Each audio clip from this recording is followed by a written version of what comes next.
ऐसी वो माँ, ऐसी वो सर्वशक्ति माँ जिसके साथ आज इतना अत्याचार हो रहा है, तो हम सबका दायित्व बनता है, हम सबका कर्तव्य है, हम सबका फर्ज है, हम सबका धर्म है उस माँ को बचाना। तो ये बड़े सौभाग्य की बात है जो हमें गौ सेवा मिली, तो उसके लिए आप सबने जुड़ना है। 2023 में पहले तो गोपाष्टमी वाले दिन हमारा ये आंदोलन था। आंदोलन माने बहुत संख्या में लोग इकट्ठे होने चाहिए। ये थोड़े से लोगों का काम नहीं है, थोड़े से लोगों से कानून नहीं बनता। और कानून तो ये बना ही है कि माँ तो माँ ही है, पर उस माँ को पशु का नाम दिया और जो माँ वाली फाइल थी वो बंद कर दी। उस फाइल को खुलाना हमारा कर्तव्य है, उस माँ को माँ का सम्मान दिलाना। हम उस माँ के कर्जाई है, हम उस माँ के ऋणी है। कहीं ना कहीं हर जन्म में हमने उसका दूध पिया है, और दूध नहीं भी पिया तो उसमें रह तो रहे हैं। ये धरती वो गाय माँ है, हम ऋणी हैं इस माँ के। तो हम सबका फर्ज है कि हम उस माँ को माँ का सम्मान दिलाएं।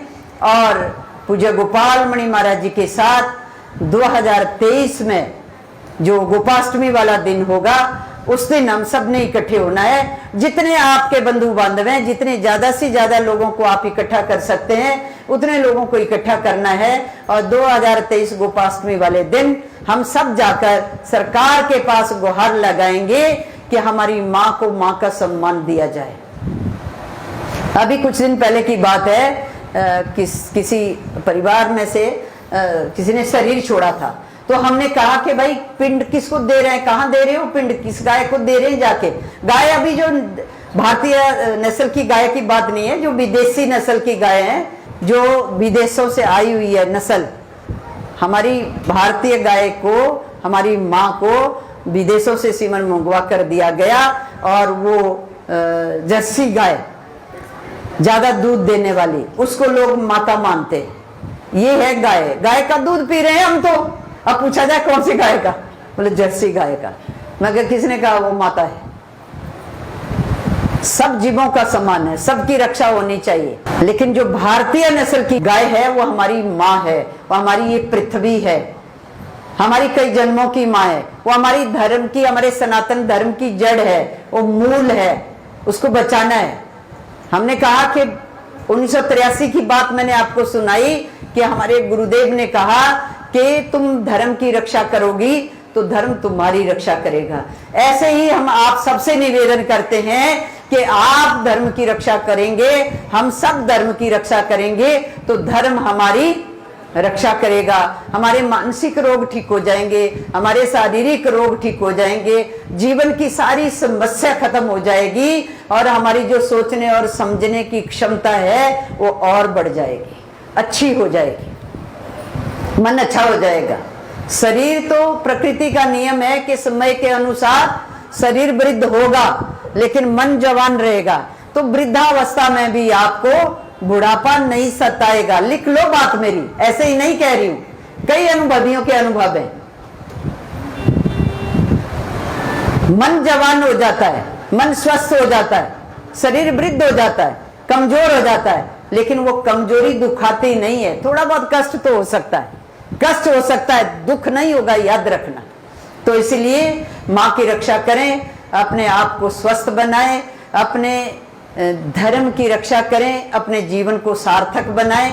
सबने गाय के लिए काम करना है। हमारे एक भक्त थे चिंतपूर्णी से, रामनाथ शर्मा जी, जो अब शरीर छोड़ चुके हैं, तो उनको जब साक्षात्कार हुआ था ज्योति, कई बार उन्होंने सुनाया भी आप सबके सामने कि जब बाबा जी के सामने वो खड़े थे तो उनके भीतर से एक ज्योति निकली और बाबा जी की छोटी सी मूर्ति थी, उस मूर्ति में जाकर वो ज्योति समा गई और वो गिर गए। और हम सब लोग भागे कि क्या हुआ क्या हुआ क्या हुआ। जितने सेवादार थे, हिमाचल की बात है, वहां भी ध्वजारोहण होना था, तो उस ध्वजा के लिए, उस उत्सव के लिए वो पहुंचे थे। स्वप्न हुआ उनको, किसी को बुलाया नहीं, उनके पास कोई मैसेज नहीं पहुंचा। स्वप्न हुआ कि सरका घाट वाले मंदिर में कल ध्वजारोहण होना है, तो रातों रात वो सरका घाट पहुंचे। और जब वो सेवा में खड़े हुए तो उस मूर्ति के सामने जब खड़े हुए तो प्रे कर रहे थे, प्रार्थना कर रहे थे, बाबा जी का साक्षात्कार हो गया। जो भीतर ज्योति स्वरूप, आत्म स्वरूप, जो शक्ति परमात्मा का जो अवतार रूप, जो भी नाम दो, वो निकली और उस मूर्ति में जाकर समा गई और शरीर वहीं गिर गया। अब वो निकल जाए, वो है तो हम है ना, जब वो निकल जाए तो इस शरीर तो एक कदम भी नहीं चल सकता, वो गिर गए और सब भागे। क्या हुआ क्या हुआ क्या हुआ? बच्चे देखते, अंकल जी, शर्मा जी क्या हुआ? शर्मा जी को पता ही। थोड़ी देर के बाद वो ज्योति बाबा जी की मूर्ति से आई और उनमें समा गई और वो खड़े हो गए, बोला क्या हुआ? कुछ नहीं हुआ। तो सब कहने लगे आपको कुछ लगा होगा, चोट लगी, कहाँ लगी? बोले मुझे तो कुछ भी नहीं लगा, मुझे तो कुछ पता ही नहीं क्या हुआ। और फिर चुपके से आके, क्योंकि ऐसे ऐसे जो अनुभव होते हैं वो सबको नहीं सुनाने होते, दूसरा कोई सुना दे भले ही, या आपका गुरु सुना दे तो सुना सकते हैं, लेकिन स्वयं नहीं सुनाने होते हैं। किसी को भी ऐसे बड़े बड़े अनुभव, साक्षात्कार होता है तो किसी के साथ चर्चा उस बात की नहीं करनी चाहिए। वो भीतर की बातें अपने भीतर रखो, पचा जाओ उनको।